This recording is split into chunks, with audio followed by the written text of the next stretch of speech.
दोस्तों, ऐसे कई योद्धा थे जो महाभारत के युद्ध या कहें कुरुक्षेत्र के युद्ध में भाग लेने से वंचित रह गए, या यह भी कह सकते हैं कि श्री कृष्ण की नीति के चलते ही ऐसा हुआ। तो आइए जानते हैं उन महान योद्धाओं के नाम जो महान युद्ध का हिस्सा नहीं बन सके, और यदि वे इस युद्ध में होते तो युद्ध और भी ज्यादा दिलचस्प हो जाता।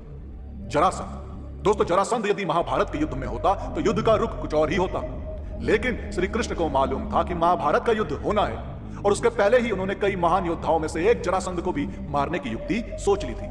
उन्होंने भीम के हाथों एकलव्य। दोस्तों, महाभारत काल में प्रयाग के तटवर्ती प्रदेश में सुदूर तक फैला श्रृंगवेरपुर राज्य निषाद राज हिरण्यधनु का था। अब गंगा के तट पर अवस्थित श्रृंगवेरपुर उसकी सुदृढ़ राजधानी थी।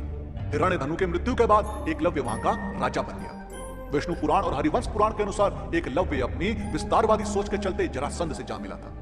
जरासंध की सेना की तरफ से उसने मथुरा पर आक्रमण करके एक बार यादव सेना का लग बर्बरीक। दोस्तों, बर्बरीक दुनिया का सर्वश्रेष्ठ धनुर्धर था। बर्बरीक के लिए 3 बाण ही काफी थे, जिसके बल पर वे कौरवों और पांडवों की पूरी सेना को समाप्त कर सकता था। युद्ध के मैदान में भीम पौत्र बर्बरीक दोनों खेमों के मध्य बिंदु एक पीपल के वृक्ष के नीचे खड़े हो गए और यह घोषणा कर डाली कि मैं उस पक्ष की तरफ से लड़ूंगा जो हार रहा होगा। बर्बरीक की इस घोषणा से कृष्ण चिंतित हो गए। तब भगवान श्री कृष्ण ब्राह्मण का भेष बनाकर सुबह बर्बरीक के शिविर के द्वार पर पहुंच गए और दान मांगने लगे। बर्बरीक ने कहा, मांगो ब्राह्मण, क्या चाहिए? ब्राह्मण रूपी कृष्ण ने कहा कि तुम दे ना सकोगे, लेकिन बर्बरीक कृष्ण के जाल में फंस गए और कृष्ण ने उनसे उनका शीश मांग लिया। बर्बरीक ने अपने पितामह पांडवों की विजय हेतु स्वेच्छा के साथ शीश दान कर दिया। बर्बरीक के इस बलिदान को देखकर दान के पश्चात श्री कृष्ण ने बर्बरीक को कलयुग में स्वयं के नाम से पूजित होने का वर दिया।